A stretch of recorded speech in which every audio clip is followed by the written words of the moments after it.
And there have been many other papers saying that. The Symposium of the International Astronomical Union said the same back in 2004. It said, expect global cooling to come. Then along comes Al Gore with his sci-fi comedy horror movie issued in January 2005 talking about global warming. Do you know what's happened since then? Who was right? Was it the International Astronomical Union? Was it the scientists? Or was it Al Gore? It was the scientists.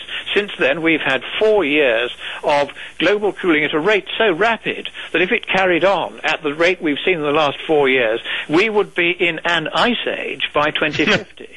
So I wanted to reiterate it. I've said several times on the show, I'm formally trained in botany, and I was an ethnobotanist for many years, traveling the South Pacific collecting medicinal plants, and I had to laugh at the absurdity, the notion of a slight increase of carbon dioxide being so damaging, when in fact the exact opposite is true.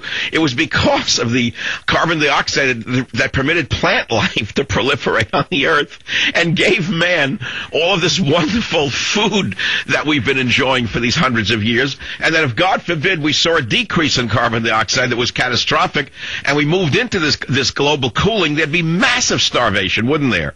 Well, there would indeed, because, of course, cooling is far, far worse and kills far, far more people than a little bit of warming would. Warming is basically not going to kill anyone much, but cooling is very dangerous, because, in fact, you're quite right. I mean, as a botanist, you'll know this well, particularly as medical botany is what floats your boat. I mean, the point here is that CO2 is absolutely essential to all plant life. I know we should generate a little more carbon dioxide, but, let's talk about facts. I'm also an avid boater, and I've looked at tide charts going back a very long period of time here in San Francisco Bay. I have not seen a millimeter of change in the sea level. Is there any evidence of a rising sea level along the lines of Al Gore's catastrophic theories that New York City will soon be underwater? No, all of that is rubbish. He said it again today. He said, look, it's going to rise 20 feet. But that's when the judge brought him up short and said, no, the Armageddon scenario that he depicts is not based on any scientific view. Sea level, as best we can make it out, and I got this from the world's greatest expert on this, Professor Niklas Mörner, who's been researching this for 35 years. He does nothing but sea level. He's written 520 scientific papers on the subject. And he says that in the last century, the 20th century, sea level rose by, get this, not 8 feet, not 4 feet, not 2 feet, not 1 foot, but 8 inches, maybe. Not even as much as that, probably. Wait, 8 inches over the last 100 years? Yep, over 100 years it went up by just 8 inches, not 8 inches a year. Well, wait a minute, so Gore may have something here. If we live 1,000 more years, all of us, we may see a rise of 2 feet. The very worst that could happen, according to the UN's climate panel, and these people are basically bedwetters trying to justify their own existence, so they'll kind of sex it up as best they can, but they can't make out a maximum of more than 2 feet in the whole of the 21st century. But what's actually happening is that sea level has stopped rising altogether. Al Gore didn't mention that today, and you won't have heard that in your newspaper or on your CNN or on your MSNBC. They will somehow not have bothered to tell you that in the last 3 years there has been no statistically significant rise in sea level at all. It has stopped. Lord Monckton, let's talk about the politics of this, because you raised a very important point, and it goes to the heart of this. You were banned by Stalinist Democrats from even speaking and presenting your facts, which is very worrisome. But why is it that extreme leftists embrace global warming while the entire conservative intelligentsia understands it as a big lie? Why has this broken down along political lines? And moreover, the second part of the question is, in the UK at least, where I think there's a chance for a little more open-mindedness, I could be mistaken, are there any liberal so-called or labor scientists who agree with you? There are very few on the political left who are willing to say that they agree. There are many who of course know perfectly well that the science behind this is, to use a technical term, bollocks. Am I allowed to say that on the air? Well, too late. I've said it now. But oh, yes. They don't know what it means here in America, so it's perfectly I'll probably safe. get away with that one then. No, the FCC is filled with so many dummies they wouldn't even know where to look to find what the word means. They can look it up under cojones then. They can look it up. It's next to coprolites, I think. Something like that. Anyway, it's basically rubbish, and most scientists know that it's rubbish. Very few scientists dare to say that it's rubbish, because the left is ruthlessly in control of the academic world and the universities. And anyone who dares to say, just a moment, none of this adds up, it's all nonsense, they get penalized, they get moved to ever smaller offices with no daylight. Oh, my God, it's right out of the ex-Soviet Union. It's just like that. I can tell you of a colleague of mine who is working at one of your most eminent institutions. I won't name it, or him. It would be unkind to them both. But he has been moved successively in the last 5 years to ever smaller offices. They've been trying to get rid of him, but they can't because he is independently funded. And also because I've written to them and saying if they do remove him, I will go public and say who they are and who he is.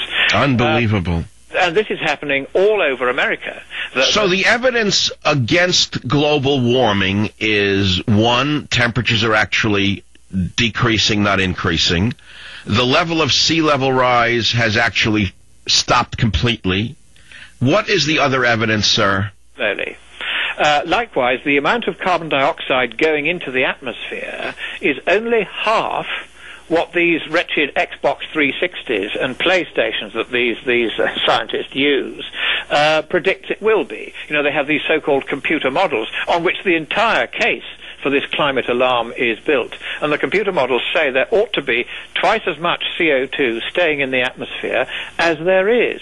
But it's all being taken out. And you know, as a botanist, it's being taken out by trees and plants. It's being taken out to form the shells of ocean creatures. It's being taken out in huge quantities by what we call the biosphere and the hydrosphere.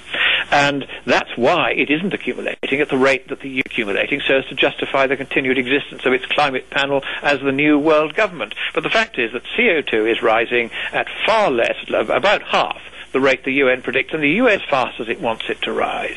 So, you know, it's interesting. I had the president of Czechoslovakia on the show 2 years ago, totally on board with the realities of the situation. You're an eminent scientist. You know what's going on. Thousands of reputable scientists say that Al Gore is a liar, and yet the American newspapers and media continue to pump out the big lie. And of course, this is tied into the emerging New World Order, one world government, where they have us all in the grips of a panic and control us with the big lie. But here we have Obama now, wanting to control our light bulbs and flushing of water, for God's sakes, under, the same guys that unless we control our use of energy, CO2 levels will rise and the world will come to an end. How do they get away with this? They get away with it because the political class, which includes a lot of the media, you know, these are political animals whose first allegiance is to the international left and not to the truth. They will drift along with this because it's convenient or because they too would be threatened with the sack. I recently, for instance, tried to publish quite a detailed and quite learned and very well-referenced article, you know, with all the graphs and charts and scientific papers quoted and cited and listed and the page numbers and everything in the Journal of the Chartered Insurance Institute of London. And when the editors of the journal read the article, which they had asked me and an eminent member of the insurance industry to write jointly, they said they didn't want to publish it because they had signed up to a climate action partnership or some damn fool organization like this, which believed in the whole nonsense. And so I said, you've got two choices now. You either publish in full the article you commissioned, and which we have written, and which is of very good quality and sets out the science extremely well. Where can we get this article, Lord Monckton? It is now published, because I said that if they didn't do it, I would have the entire thing read into the record of the US Senate and the House of Lords in the UK, with a rider to the effect that the editors had tried to... Okay, we have to go to a commercial break, or I will be out of business. We're going to come back for one more segment. I thought this would be 3 minutes long. It started almost an hour ago, but it's very rare that we get someone as succinct and as literate and as passionate and as humorous, I may say, as Lord Christopher Monckton, the man who Obama banned from Congress today. I'll be right